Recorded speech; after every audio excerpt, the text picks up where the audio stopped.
Morning to all of you. Today we are going to start a new lesson, government budget. From this lesson, in your board exam, total 6 marks के questions पूछे जाएंगे। एक question जो होगा 4 marks का और 2 question जो होंगे ऑब्जेक्टिव टाइप में होंगे। कुल प्रश्नों की संख्या 3 रहेगी, जिसमें एक क्वेश्चन आपका 4 नंबर का और 2 क्वेश्चंस या तो MCQ होगा या तो एक ऑब्जेक्टिव क्वेश्चन होगा। चलिए हम लोग इस लेसन को स्टार्ट करते हैं। पहले लेते हैं कि ये बजट शब्द की व्युत्पत्ति कैसे हुई है। How the word budget derived, we try to know this first. The word budget derived from the French word bougette meaning leather bag और वॉलेट।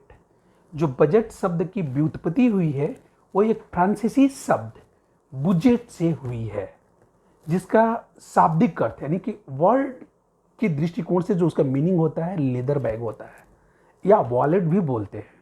ये बुजेट शब्द के प्रचलन में आने के पीछे एक स्टोरी ये है कि सन 1733 में 1733 में British prime minister Walpole, Robert Walpole, जो उस समय 1733 में ब्रिटेन के प्राइम मिनिस्टर भी थे और फाइनेंस मिनिस्टर भी थे और एज ए चांसलर भी थे। वो क्या कर रहे थे, अपनी गवर्नमेंट के 1 ईयर के जो इनकम और एक्सपेंडिचर्स के जो अकाउंट थे उसको अपने सीनेटर के सामने प्रस्तुत करने के लिए गए, जिसे उन्होंने एक चमड़े के बैग में रखा हुआ था। ये 1733 की बात है। कहाँ रखे हुए थे? एक चमड़े के बैग में रखे हुए थे। ये चमड़े के बैग को ही फ्रांसीसी वर्ड में या फ्रांसीसी भाषा में हम लोग बुजेट बोलते हैं। उसी बुजेट शब्द से ही आज का जो आधुनिक ये बजट शब्द है जन्म हुआ है। यानी कि बुजेट से बजट शब्द एग्जिस्टेंस में आया है। और ये जो हम लोग जानते हैं कि हम लोग एक पार्लियामेंट्री सिस्टम में रहते हैं। पूरे विश्व में जो पार्लियामेंट्री सिस्टम की जो जनक कंट्री है, जिसे जनक माना जाता है, वो ब्रिटेन है। मतलब कि जो संसदीय प्रणाली है, वो संसदीय प्रणाली की जनक जो है ब्रिटेन को ही माना जाता है। उसी प्रकार से बजटरी सिस्टम का भी जो जनक जो है या जो फादर कंट्री है वो ब्रिटेन है और वहीं से बजट शब्द की व्युत्पत्ति हुई। चलिए, now we try to know about the meaning of budget. What is budget?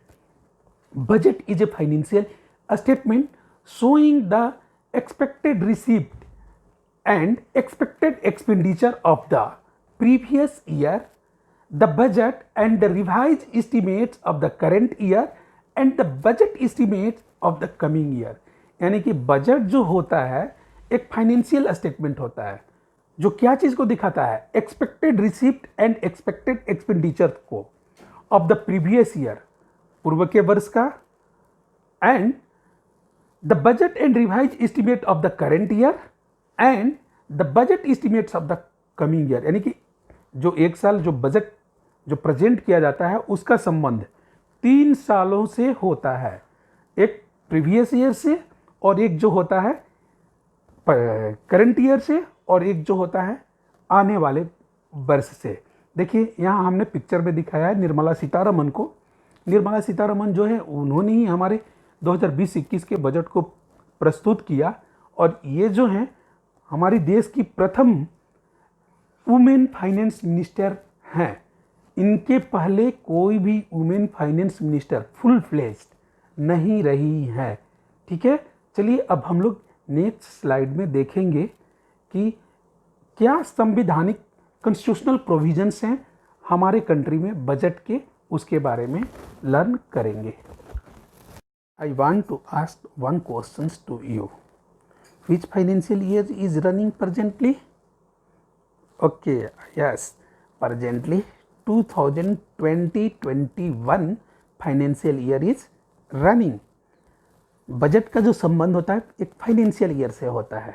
ठीक है, इसलिए मैंने एक क्वेश्चन आप लोगों से पूछा।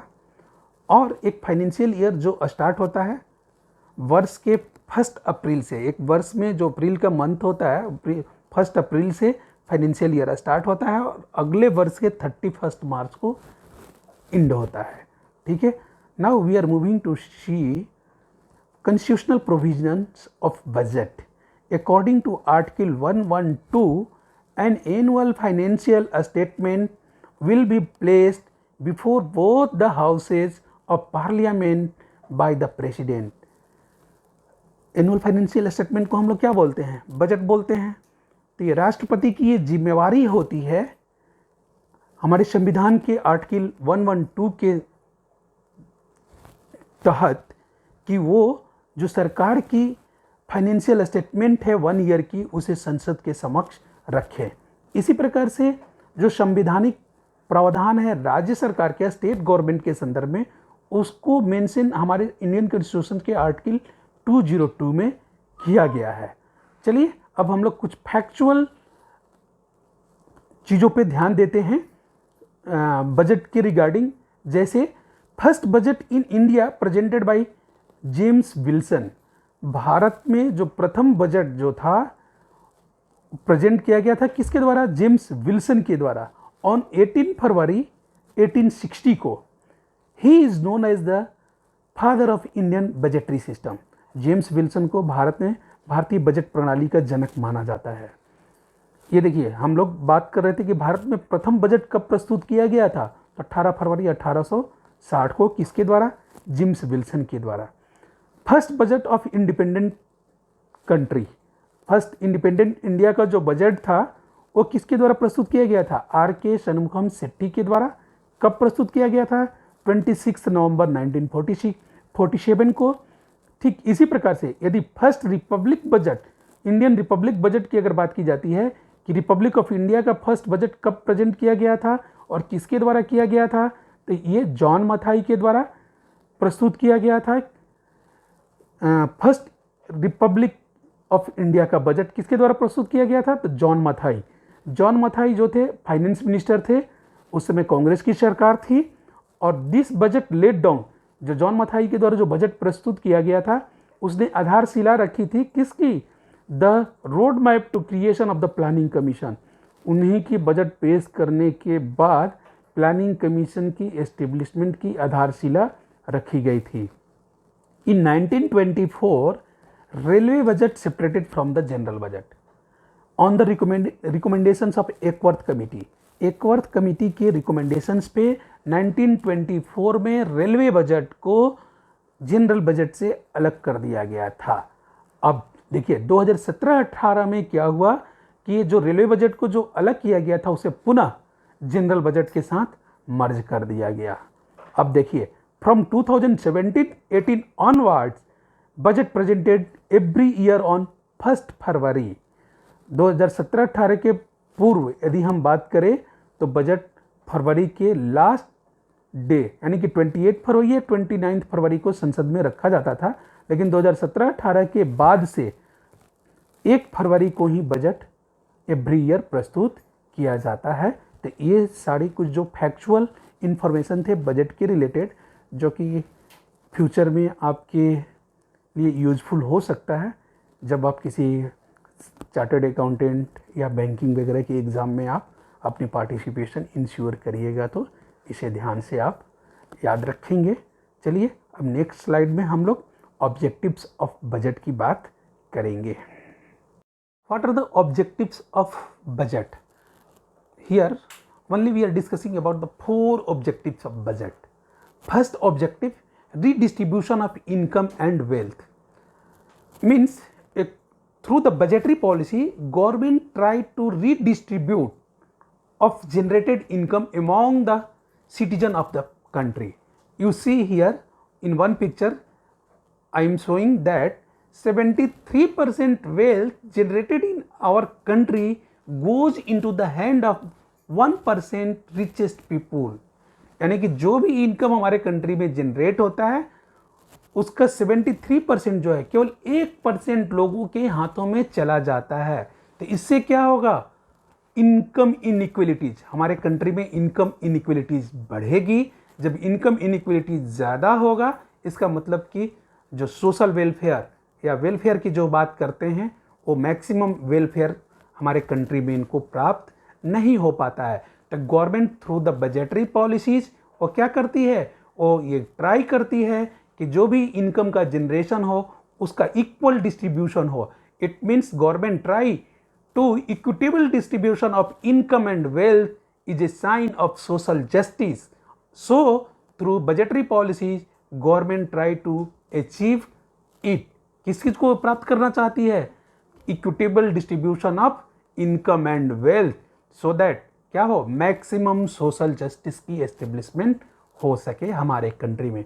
सेकेंड जो ऑब्जेक्टिव्स है बजट का, वो क्या है, रीएलोकेशन ऑफ रिसोर्सेज। रिसोर्सेज का सही ढंग से रीएलोकेशन करना, ये जो है सेकेंड मेन ऑब्जेक्टिव होता है। Through budgetary policy government try to allocate the resources in a manner that there is a balance between the goals of profit maximization and social welfare. ये बजटरी पॉलिसीज के तहत government ये try करती है कि वो बैलेंस को बनाए रखे, किसके किसके बीच में, प्रॉफिट मैक्सिमाइजेशन के बीच में और सोशल वेलफेयर के बीच में। या कभी कभी हम लोग ये भी देखते हैं कि कुछ क्षेत्रों में जो प्राइवेट सेक्टर जो होता है उसका मोटिव तो होता है प्रॉफिट अर्न करना या प्रॉफिट मैक्सिमाइजेशन, तो वो वहाँ इन्वेस्टमेंट नहीं करना चाहता है। जैसे अभी देखिए हमारे कंट्री में इंडिया और चाइना के बीच में एक टेंस्ड सिचुएशन है। तो अभी जैसे हमारी गवर्नमेंट ने क्या की, अपनी कंट्री की सिक्योरिटी के लिए, सेफ्टी और सिक्योरिटी के लिए राफाल को फ्रांस से इंपोर्ट की। तो यदि हम लोग प्राइवेट सेक्टर को कहते कि आप देश की कंट्री की सेफ्टी और सिक्योरिटी के लिए आप राफेल में इन्वेस्ट करिए, तो कोई भी प्राइवेट इंडिविजुअल रेडी होता नहीं होता। तो इस पर्पज से, मीन्स रीएलोकेशन ऑफ रिसोर्सेज के पर्पज से, या कोई अगर मान लीजिए कि एक ब्रिज बनाना हो, पुलिया का निर्माण करना हो, प्राइवेट सेक्टर को बोला जाए कि आप कंस्ट्रक्ट करिए पुलिया को, तो क्या प्राइवेट सेक्टर आगे आएगा? यानी कि लार्ज स्केल पे जब इन्वेस्टमेंट की जरूरत होती है तो उस समय भी कोई भी प्राइवेट सेक्टर इन्वेस्टमेंट के लिए रेडी नहीं होता है।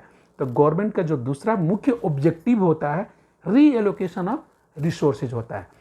थर्ड जो ऑब्जेक्टिव है बजट का, वो हमारा होता है बैलेंस्ड रीजनल ग्रोथ, यानी कि इक्विटेबल ग्रोथ हो। ऐसा नहीं कि कोई हमारे कंट्री का कोई क्षेत्र बहुत ज़्यादा डेवलप हो जाए और कोई क्षेत्र बैकवर्ड रहे।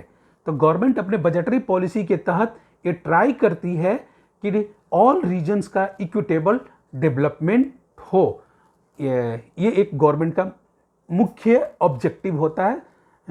वो चाहती है कि अपने बजटरी सिस्टम के जरिए इसको अचीव करे। और लास्ट जो है हमारा जो फोर्थ ऑब्जेक्टिव हम बताते हैं, वो बताते हैं कि इकोनॉमिक स्टेबिलिटी। ये अभी हम लोग ओपन मार्केट सिस्टम में हैं, जहाँ के हम लोग देखते हैं कि कभी कभी किन्हीं चीज़ों की प्राइजेज में क्या होने लगता है, वृद्धि होने लगता है, कभी कभी किन्हीं चीज़ों के प्राइजेज में कमी होने लगती है। तो प्राइजेज में बहुत ज़्यादा वृद्धि होना या प्राइजेज में बहुत ज़्यादा कमी होना, ये देश के इकोनॉमिकल कंडीशंस के लिए बहुत अच्छी चीज़ नहीं होती है। तो गवर्नमेंट अपने बजटरी सिस्टम के जरिए क्या करती है, the government of a country always try to save their economy from business cycles. इसे मतलब व्यापार चक्र, कभी तेजी कभी मंदी, इसे बिजनेस साइकिल, व्यापार चक्र बोला जाता है। तो government through their budgetary policies try करती है कि अपने इकोनॉमी को इस प्रकार के बिजनेस साइकिल से प्रोटेक्ट रखे, बचा करके रखे। तो budget is an important tools to protect our economy from the business cycles, यानी कि बिजनेस साइकिल से अपने इकोनॉमी को बचाने के लिए जो हमारी बजटरी टूल्स है गवर्नमेंट के हाथ में, या बजटरी पॉलिसी जो है गवर्नमेंट के हाथ में, वो एक बहुत बड़े इंस्ट्रूमेंट के रूप में गवर्नमेंट को हेल्प प्रोवाइड करती है कंट्री में इकोनॉमिक स्टेबिलिटी को बनाए रखने के लिए। चलिए नेक्स्ट स्लाइड में हम लोग जो बजट की कंपोजिशन है या स्ट्रक्चर है उसको देखेंगे। Now we are moving towards the components of budget. देखिए हमने पहले ही आप लोगों को ये बताया था कि जो स्ट्रक्चर ऑफ बजट की जो बात है वो हमारे भारतीय संविधान के आर्टिकल 266 और 267 में की गई है। अब देखिए, और जो हमारे गवर्नमेंट बजट है इसके दो पार्ट होते हैं, एक तरफ रिसिप्ट होता है और एक तरफ एक्सपेंडिचर होता है। तो रिसिप्ट पार्ट को हम बजट रिसिप्ट के अंतर्गत, हेडिंग के अंतर्गत रखते हैं, और जो एक्सपेंडिचर पार्ट होता है उसको हम लोग बजट एक्सपेंडिचर पार्ट के अंतर्गत रखते हैं। बजट रिसिप्ट जो होता है इसको फर्दर हम लोग 2 ग्रुप में कैटेगराइज करते हैं, as a revenue receipt and as a capital receipt. उसी प्रकार से जो बजटरी एक्सपेंडिचर होता है उसको भी हम लोग 2 ग्रुप में कैटेगराइज करते हैं, as a revenue expenditure and as a capital expenditure. अब कल की क्लास में हम लोग बजट रिसिप्ट्स के बारे में विस्तार से पढ़ेंगे और वहाँ देखेंगे कि बजट रिसिप्ट क्या होता है, रेवेन्यू रिसिप्ट क्या है, कैपिटल रिसिप्ट क्या है। इसके बारे में हम लोग कल के क्लास में अध्ययन करेंगे। आज के क्लास को हम लोग यहीं समाप्त करते हैं। बहुत बहुत धन्यवाद।